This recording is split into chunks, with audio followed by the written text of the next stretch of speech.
Good morning, party people! Welcome to the Breakdown with Nath and Johnny. Today's a very, very special one, especially for me. So we're going to check out MAYLENE and the Sons of Disaster, Burn the Witches. If you're not familiar with MAYLENE and the Sons of Disaster, they haven't been around for a little bit now, a hot minute now, and they are back. Now, if anyone has checked out my previous band, we were very influenced by bands like Every Time I Die and MAYLENE and the Sons of Disaster. They had that sort of southern approach to hardcore. They haven't been around because the vocalist Dallas actually had like a really, really crazy ATV accident years ago, and it fucked him up totally. They didn't think he was going to make it. He had, potential brain damage. He's got a pretty messed up eye, and all this sort of shit. The dude's been through the wars. They are back, and he's back fronting the band, and it's just... Read up on the story after watching this and you'll realise why this is such an incredibly special moment that someone could go through what he's gone through and be back on the mic doing what they love. So, have you listened to the song yet? I have not. I've waited. Okay. I have waited. We might jump in. We are getting southern. Sorry, that was a bad southern accent. It was okay. Yeah. A little bit. Yeah. There's different types of southern accents though, isn't there? That's very true. Yeah. You've got more like the Texan drawl, the New Orleans, use that Creole-inspired accent. Yeah, that's you what can do none of those. those. That's what I was going for, man. You were doing a horrible mix of them all really loudly. Y'all come back now. Check out some of my reactions. Oh my god. Don't come back now. Get off the dang roof. That's my love box, and her name is Sony. What's this? That's from The Simpsons. You know Cletus? Mm-hmm. Yeah. Sony? Yeah. I don't know that episode. He had it was an episode years ago, he had like a VCR. Yeah. And he said, he was holding it like this, he was, that's my love box, and her name is Sony. Okay, I don't remember that. There's a TikTok account, whose name I forget, and he's just like a kind of funny dude. He's not a comedian, but he is a funny dude, but he's not a comedian. Yeah, All his posts, he's just like a regular guy. Yeah. But he goes through and lists his like favourite Simpsons jokes, but without showing the clips. It's just him describing them.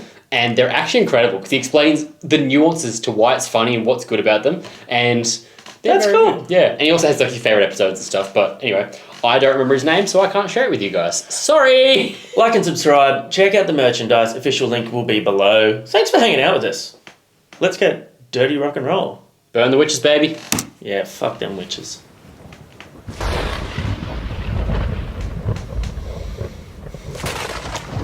It's already so southern. I mean, it's witchy as well.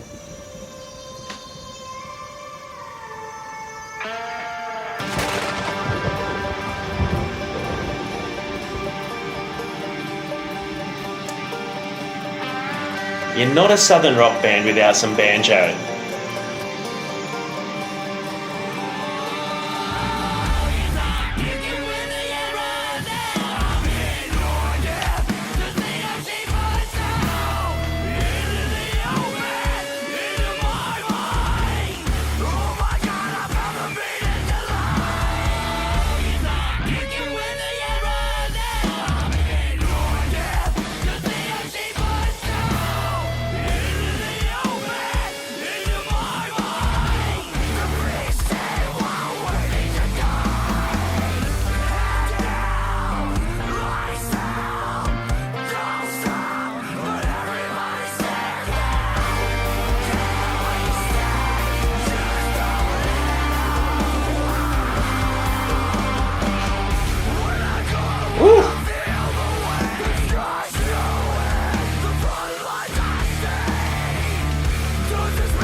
This is much heavier than... This is chaos. Because the last album that they did went for a much more sort of, dare I say it, almost a Nickelback sort of southern rock vibe, stadium rock sort of feel. This is much more like their first album.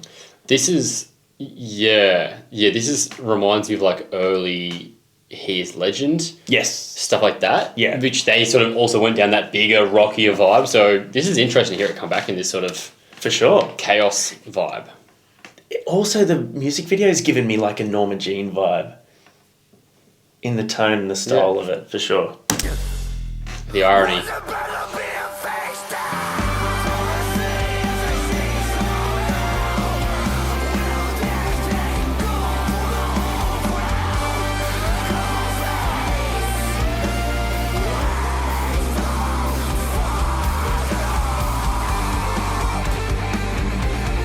That's sick.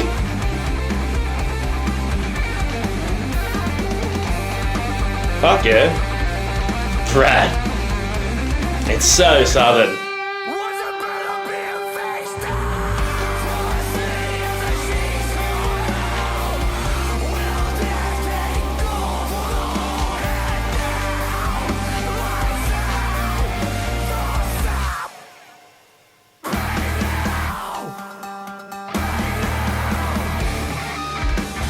Ooh.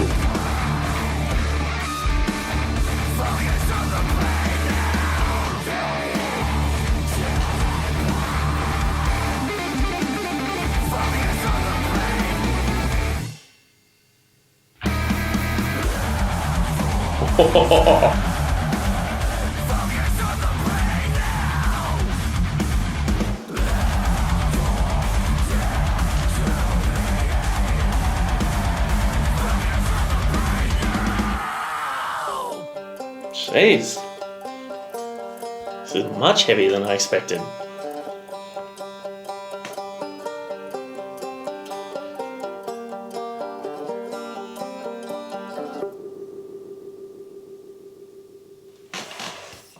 That was a lot. That was much heavier than I expected. You did say that. Yeah, wow. That's cool. Look, is it the greatest song they've done? No.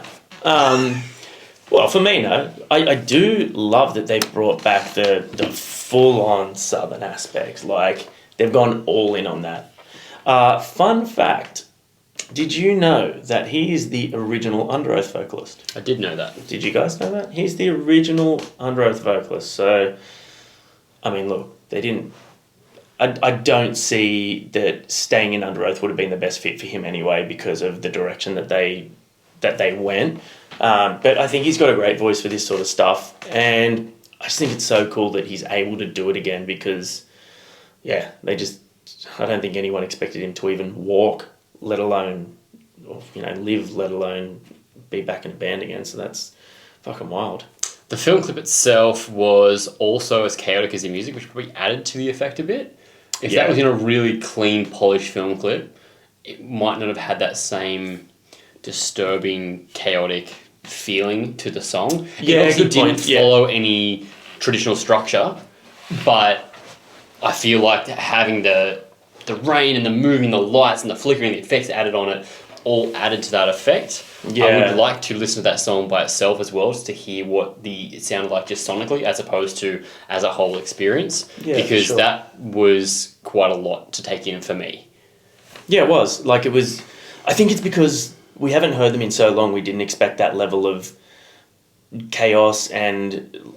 I feel like that's a new level. They never the were noise that core. chaotic. Yeah, the noise core vibes of that. Yeah. The structure of that and those big sort of like pause times, and there were some big, real like messy, riffy sections that didn't sound necessarily like them, and that might be a progression for them, which is fine, but it didn't sound necessarily like them as much as... Yeah. I mean, they also haven't been around for a long time now. That is true. 2015, their last stuff? Yeah, at least I would say. The Accent was 2016. I would be interested to even see who's in the band. Now, I haven't even checked to see what the lineup is, if it's the same people or anything like that. Either way, glad to have them back. What did you guys think of that? Yeah, comment below, let us know your thoughts on the brand new return to form from MAYLENE and the Sons of Disaster. And yeah, well done. Story time. One of my most treasured memories at a festival was actually watching MAYLENE and the Sons of Disaster. It was at one of the Sound Waves, and it was just after one of their albums had come out, and it was when they were, I guess, the height of their popularity. And we watched them on one of the smaller outdoor stages, and it was packed. Like, it was such a good vibe, and him just jumping into the crowd and just walking around the crowd with the mic, just like hugging everyone, just singing, like sharing the mic. You just right in there. Did you kiss him? No, I had my arm around him for a while, and it was pretty cute. Yeah, it's pretty cute. He didn't want his arm around him. He had him in a headlock. But Please don't leave me. that time McGee got Keith from Every Time I Die in a headlock on stage. Yep. That's another. So every time I die, and they're like, yeah, if you want to go on stage, everyone rush the stage. I backflipped off the stage and broke my ankle, which was cool. That was also the one where I went on stage and I had like drinks in my hand, and Jordan, the guitarist, like was doing his moves on stage, and he kicked one of my cans of drink out of my hand. I'm like, oh, so sad, but also fucking awesome. Anyway, McGee got on stage and put Keith in a headlock. So there's that. And yeah, comment below your favourite tour chaotic story. Oh yeah, let's get that going. Favourite chaotic moment at a tour. That's great. We'll speak to you guys next time. Peace.